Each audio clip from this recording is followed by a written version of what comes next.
మోకాల నొప్పులకు ఎటువంటి సర్జరీ లేకుండా ఎపియాన్ పెయిన్ క్లినిక్ అందిస్తున్న అత్యాధునిక చికిత్స.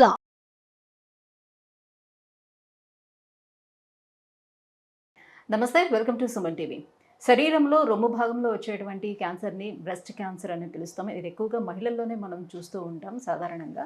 అది బ్రెస్ట్ క్యాన్సర్ రావడానికి కారణాలు ఏంటి, ఎన్ని రకాలుగా ఈ బ్రెస్ట్ క్యాన్సర్ ఉంటుందో మనం ఎలా గుర్తించగలుగుతాం, ఈ విషయాన్ని తెలియజేసేందుకు మనతో పాటు ఉన్నారు ఆంకాలజిస్ట్ డాక్టర్ సాయి లక్ష్మి దయానా గారు from Apollo cancer centre Film Nagar. Hello ma'am. Hello ma'am, breast cancer అమ్మాయిల్లో ఎక్కువగా మనం చూసేది cervical cancer, then breast cancer కూడా యాజ్ వెల్ యాజ్ మనం చూస్తూ ఉన్నాం. సో ఎన్ని రకాలుగా ఉంటుంది ఈ బ్రెస్ట్ క్యాన్సర్, ఎలా మనం ఐడెంటిఫై చేయగలుగుతాం అంటారు? బ్రెస్ట్ క్యాన్సర్ యూజువలీ 3-4 టైప్స్ ఉంటుందండి. అందులో కామన్గా వచ్చేది డక్ట్ క్యాన్సర్, రొమ్ములో ఉండే పాల ట్యూబ్స్లో వచ్చే క్యాన్సర్. డక్ట్ అంటే ట్యూబ్, అది మోస్ట్ కామన్ క్యాన్సర్.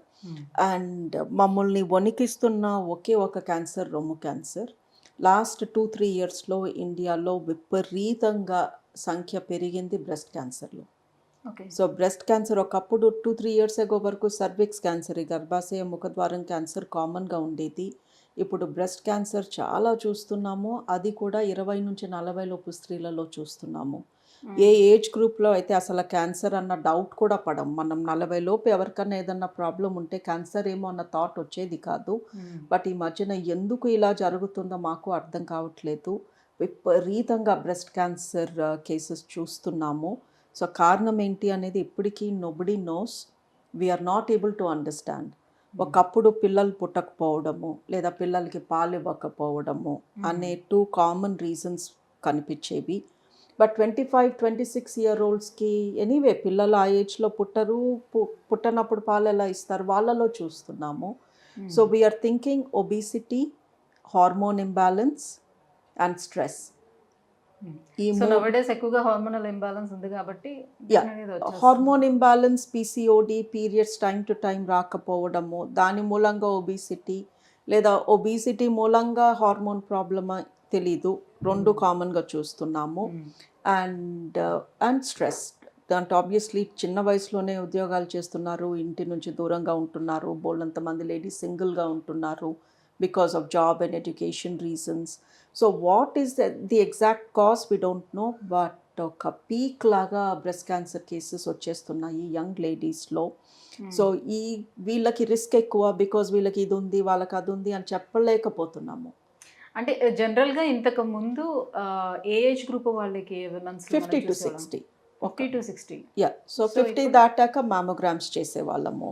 మ్యామోగ్రామ్స్ రొటీన్గా ఎగ్జామినేషన్. 50 దాటాక లేడీస్ కూడా కొంచెం ఈ టెస్ట్ ఆ టెస్ట్ అని వచ్చి చేయించుకుంటారు. వాళ్ళు 20 to 40 ఏజ్ గ్రూప్ యూజువలీ డాక్టర్ని విజిట్ చేయరు అన్లెస్ ఏదో హెల్త్ ప్రాబ్లమ్ ప్రెగ్నెన్సీ వస్తే తప్ప. సో ఈ ఏజ్ గ్రూప్లో ఎక్కువ చూస్తున్నాము. So what we're telling people is breast cancer ఎవరికి ఎప్పుడు వస్తుందో చెప్పలేకపోతున్నాము, ఏ వయసు వాళ్ళకు వస్తుందో కూడా చెప్పలేకపోతున్నాము. మీరు ఆఫ్టర్ కిడ్స్ తర్వాతే వస్తుందని కూడా అబ్సల్యూట్లీ లేదు. బికాస్ ఎవ్రీ 3rd day ఒక సింగిల్ ఉమెన్ లెస్ దెన్ 35లో చూస్తున్నాను. 3 రోజులకు ఒకసారి అలాంటి పర్సన్ నాకు కనిపిస్తే ఇక మీకు పెళ్ళి కాలేదు, మీరు ఇంకా చిన్న వయసు, మీకు రాదు అని చెప్పలేకపోతున్నాను. సో ఎందుకు అని లెక్కలో తీసుకోకుండా ప్రతి స్త్రీ 20 ఏళ్ళు దాటాక ప్రతి నెల కనీసం ఒకసారి వాళ్ళ రొమ్ము వాళ్ళు చెక్ చేసుకుంటే తప్ప వాళ్ళు సేఫ్ జోన్లో లేరు. బికాజ్ యాజ్ ఎ డాక్టర్ నేను ప్రతి ఒక్కరిని ప్రతి నెల రమ్మనలేను, నేను చూస్తాను సెల్ఫ్ ఎగ్జామినేషన్. బ్రెస్ట్ క్యాన్సర్ ఉందో లేదో ఇప్పుడు ఎవరికన్నా ఈ ప్రోగ్రామ్ చూసేసి అమ్మో నాకు బ్రెస్ట్ క్యాన్సర్ ఏమో ఎలా తెలుసు లేదని వెళ్ళి చెక్ చేయించుకుంటాను అని వచ్చారే అనుకోండి, నేను కూడా వాళ్ళని చేతులతోనే చూస్తాను. బికాస్ మా దగ్గర ఉన్న ఒకే ఒక టెస్ట్ మ్యామోగ్రామ్. ఈ మ్యామోగ్రామ్లో తెలిసిపోతుంది బ్రెస్ట్ క్యాన్సర్ ఉందో లేదో. బట్ మ్యామోగ్రామ్ చేసినప్పుడు కొంచెం రేడియేషన్ రొమ్ములోకి వెళ్తుంది. సో ఆ రేడియేషన్ బాడీకి మంచిది కాదు, అలా చేయించుకోవడానికి కుదరదు. సో మాటికి ఇలా రేడియేషన్ వెళ్తూ ఉంటే క్యాన్సర్ లేని వాళ్ళకి క్యాన్సర్ రావచ్చు. సో అలానే నేను సరే ఈ అమ్మాయి భయపడుతుంది కదా ఏముందో మ్యామోగ్రామ్ చేసేద్దాము అనుకోవడానికి లేదు. బికాజ్ ఆ టెస్ట్లోనే కొంచెం రిస్క్ ఉంది. సో మ్యామోగ్రామ్ 40 దాటితే తప్ప చెయ్యొద్దు. అన్లెస్ మీకు డౌట్ ఎక్కువ ఉంటే లేదా వాళ్ళ అమ్మకి అక్కకి అలా ఇంట్లో 2-3 ఉందనుకోండి, తను మాకు కొంచెం భయం ఉంటుంది. అమ్మో! వాళ్ళ ఇంట్లో ఇంతమందికి ఉంది, ఈ అమ్మాయికి ఉందేమోనని. అప్పుడు రిస్క్ తీసుకొని మామోగ్రామ్ రాసేస్తాము చిన్న వయసు వాళ్ళకి కూడా. కానీ కనిపించే గడ్డలన్నీ కూడా క్యాన్సర్ గడ్డలే అవ్వాలని కూడా లేదు కదా మ్యామ్. అబ్సల్యూట్లీ లేదు లింఫ్ అండి. నోడ్స్ కూడా ఉంటాయి కదా, అది ఎలా మనం ఐడెంటిఫై ఇట్స్ చేయగలుగుతాం? డిఫికల్ట్ అండి. ఇప్పుడు రొమ్ములో 95% కొవ్వు ఉంటుంది. 5% పాల ట్యూబ్స్ ఉంటాయి. ఓకే. ఒక రొమ్ము మనం ఓపెన్ చేసి చూస్తే, రొమ్ము స్కాన్ చేసి చూస్తే, రొమ్ముకి ఆ షేప్, ఆ సైజు అదంతా కొవ్వు మూలంగా. రొమ్ములో కొవ్వు పట్టకపోతే చెస్ట్ ఫ్లాట్‌గా ఉంటుంది. సో, పాల ట్యూబ్స్ ఆల్రెడీ ఉంటాయి. ఆ పాప పుట్టినప్పుడే పాల ట్యూబ్స్ ఉంటాయి నిప్పుల్ కింద. బట్ షేప్ ఉండదు బ్రెస్ట్‌కి. బికాజ్ పాల ట్యూబ్స్‌కి స్పేస్ అవసరం లేదు. ఒక స్పైడర్ వెబ్ లాగా ఉంటాయి. వాటి పైన కొవ్వు పేరుకొని బేబీకి ఈజీ అవ్వటానికి, అదొక మెత్తటి దిండులాగా తయారవ్వడానికి కొవ్వు పేరుకుంటుంది. 20 ఏళ్ళు వచ్చే వరకు అలా కొవ్వు పేరుకుంటూ ఉంటుంది. ఒక స్త్రీ రొమ్ములో ఎంత కొవ్వు పేరుకోవాలి, తనకి ఏ సైజు రొమ్ము రావాలి అనేది జెనెటిక్స్. మన అమ్మ నాన్న వైపు వాళ్ళ బాడీ తీరును బట్టి మనకొస్తుంది. సో, ఒక స్త్రీ రొమ్ములో 95% కొవ్వు ఉంటుంది. 5% మిల్క్ ట్యూబ్స్ ఉంటాయి. క్యాన్సర్ మిల్క్ ట్యూబ్స్లోనే వస్తుంది, కొవ్వులో రాదు. కొవ్వు క్యాన్సర్ అనే కాన్సెప్ట్ లేదు. సో, ఏ స్త్రీ కన్నా రొమ్ములో గడ్డ ఉంటే 95% అది కొవ్వు గడ్డ. సింపుల్ ఇన్నోసెంట్ కొవ్వు గడ్డ, దాని గురించి భయపడాల్సిన అవసరం లేదు. 5% గడ్డలు క్యాన్సర్ గడ్డలు అవుతాయి. సో, ఇప్పుడు ఎవరైనా సెల్ఫ్ బ్రెస్ట్ ఎగ్జామినేషన్ చేసుకున్నారు, గడ్డ తగిలింది. ఆ అమ్మాయికి ఎలా తెలవాలి ఇది కొవ్వు గడ్డ లేదా క్యాన్సర్ గడ్డ? She won't know. So, she should come to us. మేము ఎగ్జామిన్ చేస్తాము. మాకు క్లారిటీ వచ్చేస్తే చెప్తాము. క్లారిటీ రాకపోతే స్కాన్కి పంపిస్తాము. స్కాన్లో చెప్తారు ఇది కొవ్వు గడ్డ లేదా క్యాన్సర్ గడ్డ. దాన్ని బట్టి వి అడ్వైస్. సో, ఈ ఎగ్జామినేషన్ ఎందుకు అంటే, మిమ్మల్ని మీరు చూసుకుంటూ ఉంటే ఎప్పుడన్నా గడ్డ తాకినా, నిప్పుల్లో నుంచి రక్తం వచ్చినా, లేదా చర్మం మొద్దు బారిపోయినా, ఆరెంజ్ పీల్ అంటాము, కమలాకాయ తోడులాగా చర్మం మొద్దుగా అయిందనుకోండి, అది క్యాన్సర్ లక్షణం. లేదా మీరు చేతులు పైకెత్తి నిల్చున్నప్పుడు నిప్పులు లోపలికి వెళ్తుంది అనుకోండి, అది క్యాన్సర్ లక్షణము. లేదా చంకలో గడ్డ తగిలిన, అప్పుడు మీకై మీరు ఆలోచించి గూగుల్లో ఎత్తికేసుకోవద్దు ఇది కొవ్వు గడ్డ క్యాన్సర్ గడ్డ, ఒకసారి వచ్చి చూపించుకోండి. Then we will advise you. And feeding కూడా, మదర్ ఫీడింగ్ కూడా సరిగ్గా ఇవ్వలేని వాళ్ళకి కూడా బ్రెస్ట్ క్యాన్సర్ వచ్చే ఛాన్సెస్ ఉంది అని వినిపిస్తుంది, నిజమేనా? దానికి దీనికి అసలు ఏమైనా సంబంధం ఉందా? లుక్ అండ్ మిల్క్ డక్ట్స్ మన బాడీలో, ఒక అమ్మాయి మిల్క్ డక్ట్స్తో పుట్టింది, తనకి రొమ్ము పెరిగింది అంటే దాని అర్థం అక్కడి నుంచి పాలు వచ్చినప్పుడు పిల్లలకి పాలు పట్టించండి అని. ఏదన్నా బాడీ పార్ట్ మనం ఉపయోగించకపోతే ఆ బాడీ పార్ట్కి పని ఎక్కువ,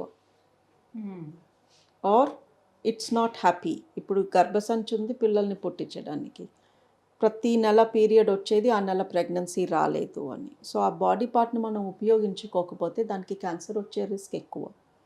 సో, బ్రెస్ట్ ఉండేది పిల్లలకి పాలు ఇవ్వడానికి, మీరు ఆ పని చేయలేదనుకోండి బ్రెస్ట్తో, దాంట్లో క్యాన్సర్ వచ్చే రిస్క్ ఎక్కువ. అంటే చాలా మందికి ఫీడింగ్ అనేది రాదు కూడా కదా. సో, ఒకవేళ నేను ఇప్పుడు ఫీడ్ చేయకపోతే మేబీ నాకు ఇట్లా ప్రాబ్లం అవుతుందేమో అనే ఉద్దేశంతో డాక్టర్ని చాలాసార్లు అడుగుతూ ఉంటారు వాళ్ళు, నాకు ఏదైనా మెడిసిన్ ప్రిఫర్ చేస్తారా, నేను మెడిసిన్ వేసుకుంటే నాకు ఫీడ్ రావట్లేదు అని. సో, అది కరెక్టేనా అంటారా? Look and feed true, breast feeding తక్కువ చేస్తే చేయకపోతే ఫ్యూచర్లో క్యాన్సర్ రిస్క్ కొంచెం ఎక్కువ అవుతుంది.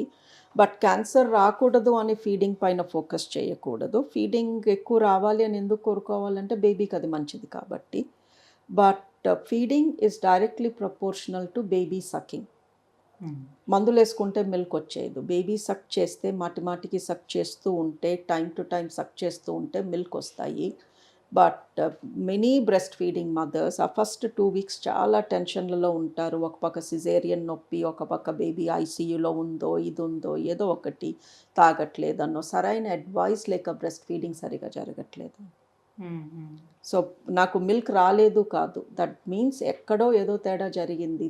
మిడ్ వైఫ్ సరిగా అడ్వైస్ ఇవ్వలేదు, ఆర్ డాక్టర్ టైం స్పెండ్ చేసి బ్రెస్ట్ ఫీడింగ్ గురించి ఎక్స్ప్లెయిన్ చేయలేదు, ఆర్ ఇంట్లో ఎవరో ఏదో బేబీ వెయిట్ పెరగట్లేదు, పంచదార నీళ్ళు ఇచ్చేద్దాము, ఆవు పాలు ఇచ్చేద్దామని ఏదో ఎక్కడో మిస్టేక్ జరుగుతుంది.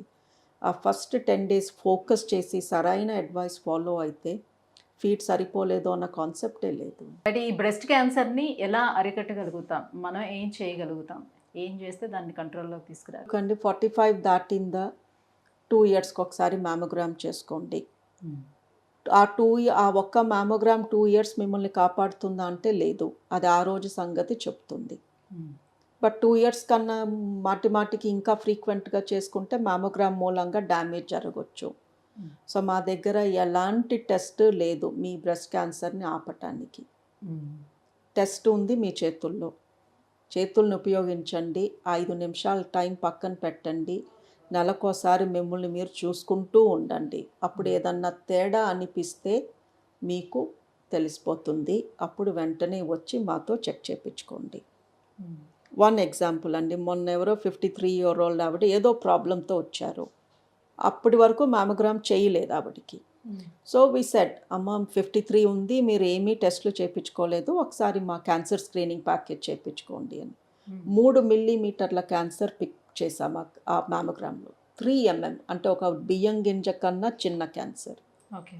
సో అది కనిపించేసరికి చెప్పాము ఏదో తేడాగా ఉంది, ఇది బయాప్సీ తీద్దాము అని. బయాప్సీలో క్యాన్సర్ అని కన్ఫర్మ్ అయింది. It is less than stage 1. అంత చిన్న స్టేజ్లో దాన్ని పిక్ చేసేసరికి రొమ్ము తీయాల్సిన అవసరం లేదు, ఆ ఒక్క పార్ట్ తీసేస్తే ఆవిడ మళ్ళీ back to normal, she's cured. So 45 దాటాక అట్లీస్ట్ 2 ఇయర్స్కి ఒకసారి మ్యామోగ్రామ్స్ చేస్తూ ఉంటే, ఇలాంటి చిన్న స్టేజ్లోనే పట్టుకుంటే అసలు లైఫ్కి రిస్కే లేదు. సో బ్రెస్ట్ని తీయాల్సిన నెసిటీ ఏ స్టేజ్లో ఏర్పడుతుంది? తర్వాత ట్రీట్మెంట్ తర్వాత ఎన్ని డేస్కి వాళ్ళు కోలుకునే అవకాశం ఉంటుంది? లుక్ అండి, బ్రెస్ట్ తీయాల్సి వచ్చింది అంటే ఐదర్ క్యాన్సర్ బ్రెస్ట్లో మోర్ దెన్ 1 ప్లేస్లో ఉంది, ఆర్ క్యాన్సర్ చాలా పెద్దగా ఉంది, or it is a high risk cancer. And ఎవరికన్నా బ్రెస్ట్ తీయాల్సి వచ్చింది అంటే సర్జరీతో వాళ్ళు బయటపడటం అన్యూజువల్. సో రొమ్ము పోగొట్టుకున్నారు అంటే కంపల్సరీ వాళ్ళకి రేడియేషన్ అన్నా, కీమోథెరపీ అన్నా, హార్మోన్ థెరపీ అన్నా, ఇమ్యూనోథెరపీ అన్నా కొన్ని నెలలు లేదా ఇయర్స్ పాటు ఇవ్వాల్సి వస్తుంది.